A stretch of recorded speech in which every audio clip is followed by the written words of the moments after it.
Hola, esto es el análisis semanal para The Monday Market. Vamos directo a desglosar lo más importante que movió a los mercados la semana pasada y, claro, qué podemos esperar en los próximos días. La misión es clara: darles una visión completa de los movimientos clave, los datos económicos que marcaron la pauta y las noticias de empresas que dieron de qué hablar. Todo basado en análisis recientes.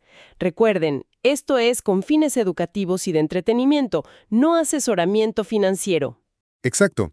Hoy vamos a examinar el contexto general, el verdadero impacto del simposio de Jackson Hole, que tuvo a todos, pues, en vilo, ¿no? Los resultados empresariales que siguen llegando y las perspectivas técnicas. La idea es desmenuzar la información para entender mejor las tendencias y qué podría mover los hilos en el futuro cercano. Perfecto. Empecemos entonces con el panorama de la semana pasada, del 18 al 23 de agosto.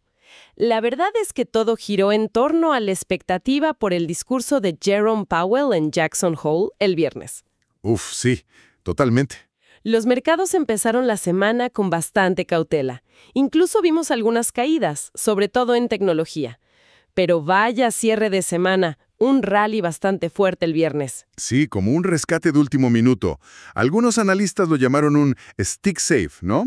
Usando la analogía del hockey para describir cómo se salvó la semana al final. Ajá. El sentimiento general, si miramos el índice Fear and Greed, se mantuvo en un optimismo moderado, estable alrededor de los 60-61 puntos. Estable. Pero lo que realmente llamó la atención fue cómo se desplomó la volatilidad. El índice VIX, que mide el miedo del mercado, cayó a niveles muy bajos, cerca de 14.22. Bajísimo.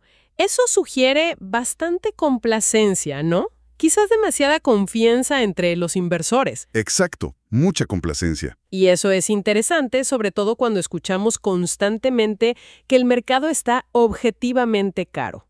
Vemos métricas como el indicador de Buffett, que compara el valor total del mercado con el PIB, en un máximo histórico del 211%. 211%. Es una locura. Y la relación precio-beneficio del S&P 500 sigue elevada, unas 29.4 veces las ganancias de los últimos 12 meses. Pero aquí está la paradoja.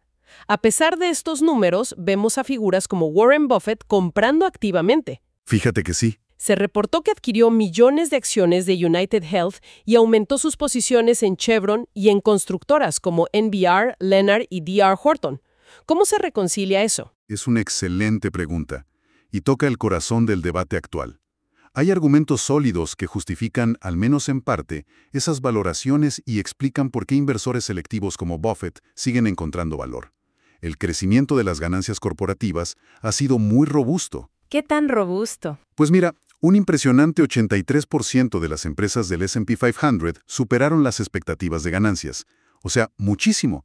Y con un crecimiento interanual promedio cercano al 10%. ¡Wow! 10%. Y las ventas no se quedaron atrás, un 79% superando estimados y creciendo un 5% anual. Además, los márgenes de beneficio están en 12.6%, el nivel más alto desde 2021. Márgenes altos. Y no olvidemos el panorama macro. La economía de EU ha crecido a un ritmo anual del 4.3% en los últimos 5 años.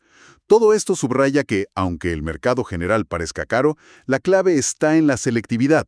Hay sectores y empresas específicas que siguen mostrando fortaleza. Entiendo. Selectividad. Ahora, no todo es color de rosa en el horizonte macro. Hay un par de señales de precaución. Por ejemplo, el índice M2 de liquidez global. Ajá. Que a veces actúa como un indicador adelantado del S&P 500 por unas 10 semanas. Bueno, parece haber tocado techo y comenzado a descender. ¿Y eso qué implica? Pues una menor liquidez global podría eventualmente frenar el impulso del mercado. Además, estamos entrando en un periodo estacionalmente débil para las recompras de acciones por parte de las propias empresas. Ah, claro, las recompras. Esta actividad suele disminuir hasta mediados de octubre, y como las recompras son un soporte importante para los precios, su ausencia temporal podría sentirse. Bien, vayamos al evento principal, Jackson Hole. El discurso de Jerome Powell el viernes. Cumplió básicamente con lo que el mercado quería oír, ¿no? En gran medida sí. Fue un discurso pivotal, diría yo. Señaló un cambio importante en cómo la Reserva Federal ve los riesgos. Ahora le dan más peso a una posible debilidad en el mercado laboral, no solo a la inflación. O sea, un cambio de enfoque. Exacto. Confirmó explícitamente que un recorte de tasas de interés en la reunión de septiembre está sobre la mesa. Sobre la mesa. Esa frase fue clara. Totalmente. De hecho, la reacción del mercado fue inmediata. La probabilidad implícita de un recorte de 25 puntos base en septiembre saltó al 87%. 87%. Impresionante. Además, Powell eliminó el lenguaje clave de la revisión del marco de política monetaria de 2020, como la famosa estrategia de compensación. La make-up strategy, sí. Esa misma, que buscaba dejar que la inflación subiera por encima del objetivo para compensar periodos anteriores de baja inflación. Y también eliminó la referencia a los déficits de empleo. Esto sugiere un regreso a un enfoque más equilibrado y tradicional. Y muy importante, reconoció abiertamente que el mercado laboral se está enfriando. Entendido. Pero, como siempre con la Fed, el diablo está en los detalles, ¿verdad? Se habló de inflación y, crucialmente, de los aranceles recién impuestos. Algunos análisis sugieren que Powell le restó importancia al impacto inflacionario de estos aranceles, recordando un poco la narrativa de la inflación transitoria que tuvimos hace unos años. Fue así. Tocas un punto clave y muy debatido. Powell efectivamente mencionó que los aranceles son inflacionarios, pero sugirió que su efecto sería más bien puntual, un ajuste único en el nivel de precios y no un motor persistente de inflación. O sea, ¿un golpe ya? Algo así. Pero esta visión más optimista no es universalmente aceptada, ¿eh? Hay datos que la cuestionan. Por ejemplo, los componentes de precios dentro de los informes PMI manufactureros y de servicios de la semana pasada. Los PMI que salieron bien. Exacto, pero sus componentes de precios mostraron presiones al alza significativas. Además, un estudio de Goldman Sachs proyecta que los consumidores terminarán absorbiendo cerca del 67% del costo de los aranceles a mediano plazo. ¿67%? Eso es mucho. Y tuvimos la advertencia directa del CEO de Walmart, ¿te acuerdas? Dijo que sus costos de productos están subiendo debido a los aranceles y que inevitablemente tendrán que trasladarlos a los precios al consumidor. Así que la preocupación de que el impacto inflacionario sea más duradero de lo que sugiere Powell siga muy viva. Fascinante esa tensión. ¿Y cómo procesó el mercado toda esta información? ¿Con sus señales contradictorias? La reacción inmediata fue inequívocamente positiva. Ese fuerte rally del viernes, el Stick Shape que decíamos, lo demuestra.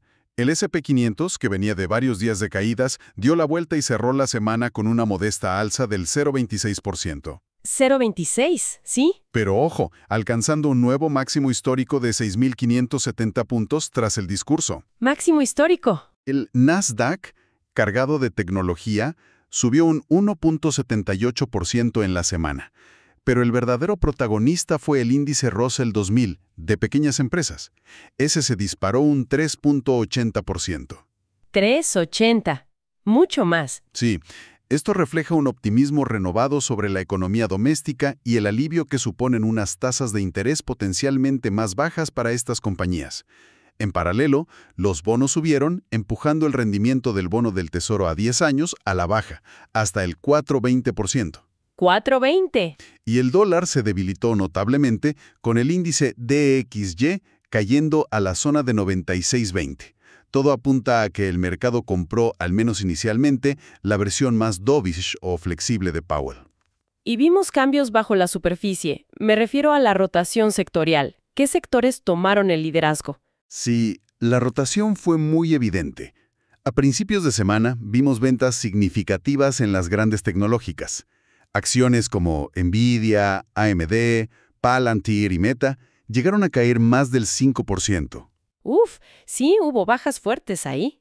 Pero un detalle interesante fue que la amplitud del mercado, es decir, la proporción de acciones que subían frente a las que bajaban en general, se mantuvo relativamente saludable.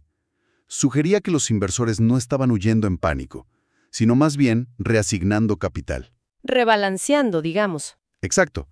Tras el discurso de Powell, esta rotación se aceleró claramente hacia sectores más cíclicos, como consumo discrecional, industriales, energía y financieros. También se beneficiaron sectores defensivos, que típicamente andan bien cuando bajar las tasas, como utilities, servicios públicos y REITs, bienes raíces. O sea, se amplió el rally. Muchísimo.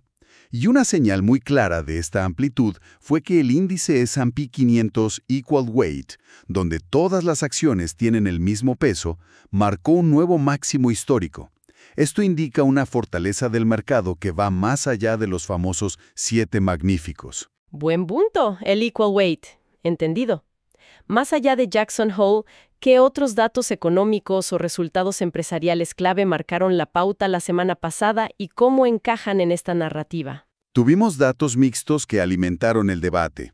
Los índices PMI manufactureros y de servicios sorprendieron al alza, indicando expansión económica, lo cual es positivo. Bien por los PMI. Las solicitudes iniciales de subsidio por desempleo subieron ligeramente, en línea con la idea de un enfriamiento laboral, pero sin encender alarmas. En cuanto a resultados empresariales, los grandes minoristas ofrecieron señales variadas sobre el consumidor. ¿Cómo les fue? Pues mira, Walmart no cumplió expectativas de beneficio por acción y cayó un 3%, aunque sus ventas comparables fueron buenas, plus 4.6%, y elevó guía de ventas. Lowe's, la tienda de mejoras del hogar, superó expectativas y elevó guía, subiendo un 5%. Bien por Lowe's. Pero Target decepcionó. Superó marginalmente pero cayó fuerte, entre 5 y 10%. Mencionaron una mentalidad de aplazamiento de los consumidores en grandes compras y anunciaron cambio de CEO. Refleja un consumidor aún cauto en ciertos gastos. Interesante esa mentalidad de aplazamiento. ¿Y el mundo cripto? ¿Cómo reaccionó a toda esta volatilidad y señales de la Fed? ¿Hay alguna conexión con el apetito por el riesgo general? Bitcoin tuvo una semana movida. Llegó a tocar un soporte técnico importante cerca de los $111,000, pero rebotó y cerró la semana con una ligera baja del 1.8%, alrededor de $115,000. $115,000. Ethereum, por su parte, mostró más fuerza relativa, subiendo un 2.67% hasta cerca de $4,774, también rebotando desde un soporte clave en $4,100. Ethereum más fuerte. Sí, ambos activos dejaron velas diarias tipo martillo, que técnicamente pueden sugerir un suelo temporal. Vimos algunas salidas de fondos cripto a mitad de semana, pero el viernes, con el optimismo general, hubo un repunte. Ajá. Un dato interesante es que la volatilidad histórica de Bitcoin parece haber disminuido, mientras que Ethereum parece estar capturando más interés especulativo. Podría interpretarse como un ligero aumento en el apetito por activos de mayor riesgo dentro del propio ecosistema cripto, quizás animado por la perspectiva de tasas más bajas. Ok, tiene sentido. Antes de pasar a las perspectivas, ¿hubo alguna otra noticia destacada que realmente capture alguna tendencia importante? Sé que siempre hay mucho ruido. Es cierto, siempre hay muchas noticias. Destacaría un par que conectan con temas clave. Primero, un estudio del MIT que causó bastante revuelo. ¿El de la IA? Ese mismo. Cuestionó el retorno de inversión real de la IA generativa para el 95% de las empresas.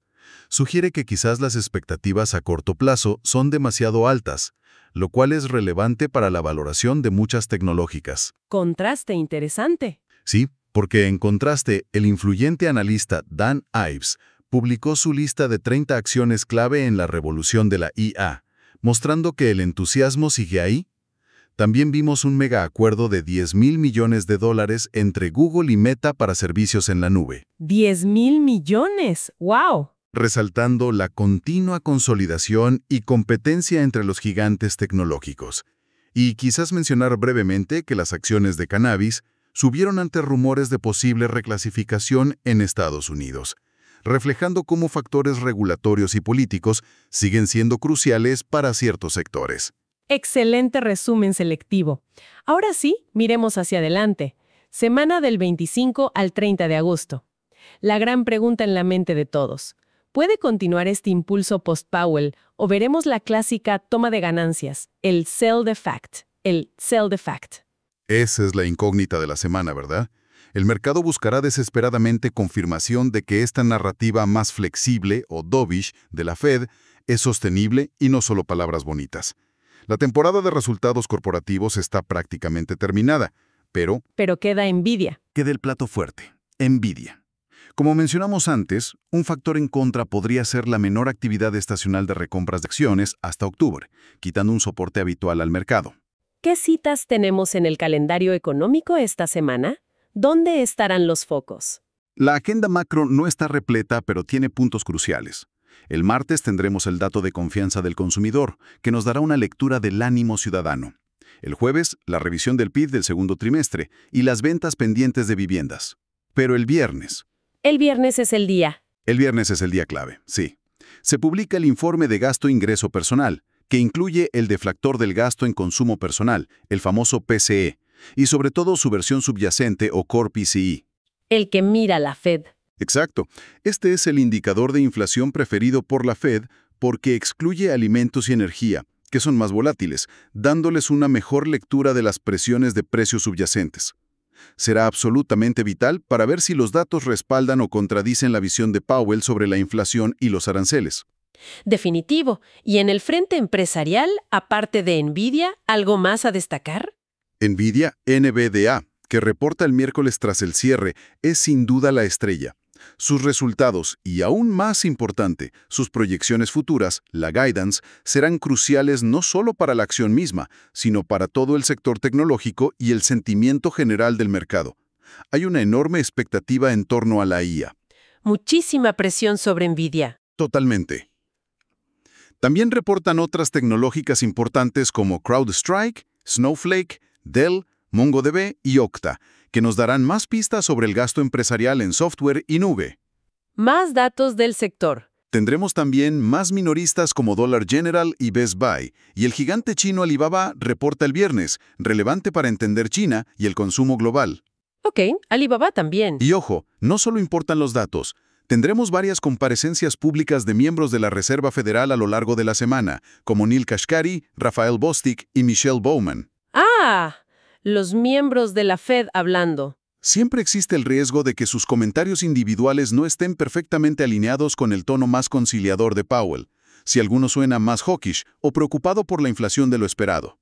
¿Podría mover el mercado? Exacto, podría inyectar volatilidad y poner a prueba el optimismo reciente. Muy importante ese punto.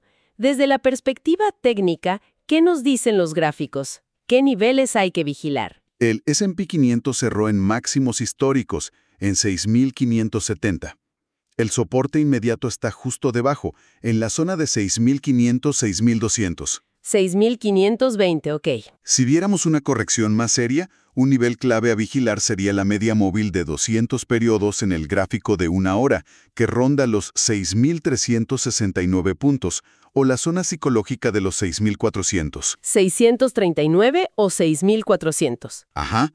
El índice de fuerza relativa, RSI, está en 72, lo que indica sobrecompra moderada, sugiere que el mercado está estirado al alza a corto plazo, y lo que comentábamos antes, el VIX está extremadamente bajo, en 14.22. ¿Demasiado bajo, quizás? Actúa como una señal de advertencia.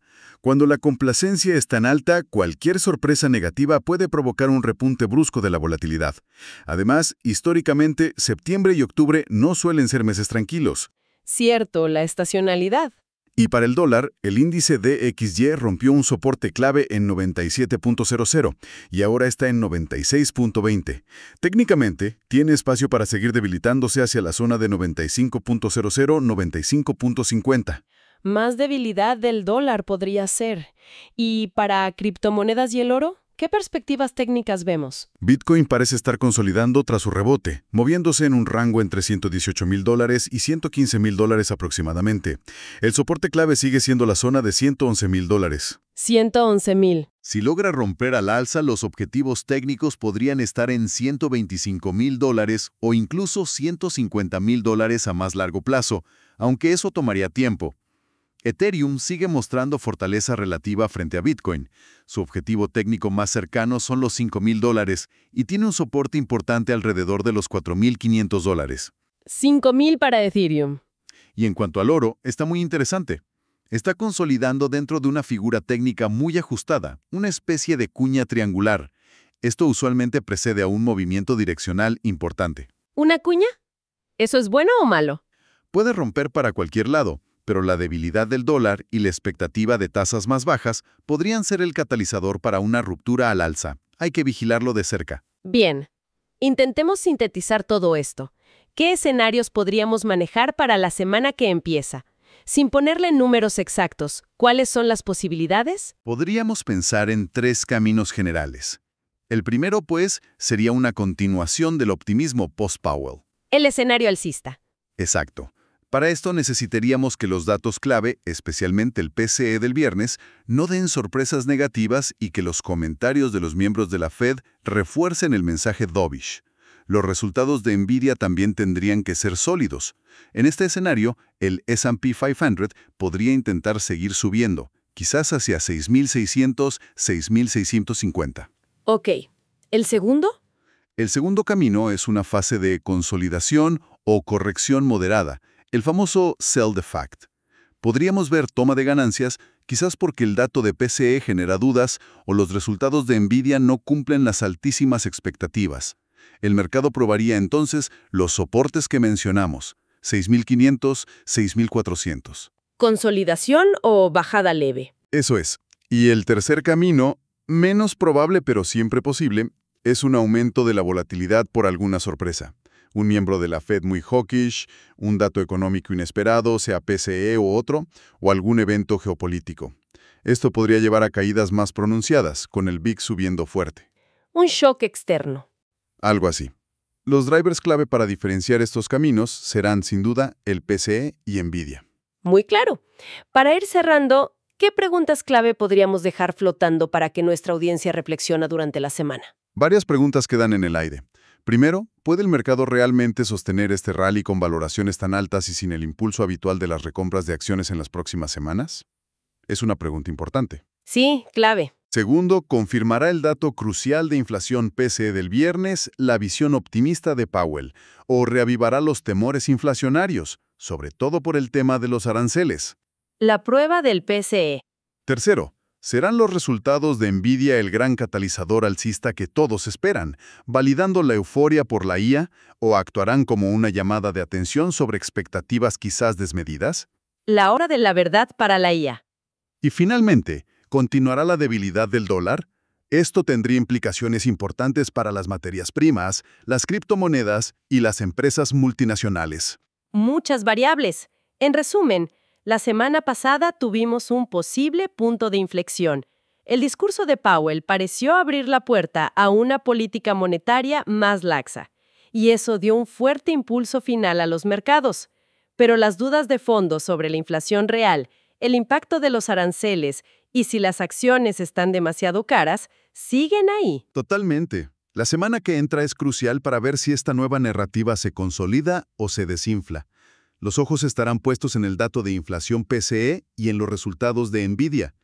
El mercado buscará urgentemente confirmación de que los fundamentales económicos y empresariales pueden justificar y sostener este reciente y vigoroso rally. Les dejamos con una última pregunta para Kensag. Viendo la enorme dependencia actual del mercado en la narrativa de la inteligencia artificial, pero al mismo tiempo escuchando voces como las del estudio del MIT que cuestionan su impacto económico real e inmediato, ¿se estarán subestimando los riesgos de una corrección importante si esas altísimas expectativas sobre la IA no se materializan pronto, incluso si la Fed se muestra dispuesta a bajar las tasas? Una pregunta para reflexionar. Muchísimas gracias por acompañarnos en este análisis para The Monday Market. Si les aportó valor, los invitamos a suscribirse y darle like. ¡Hasta la próxima!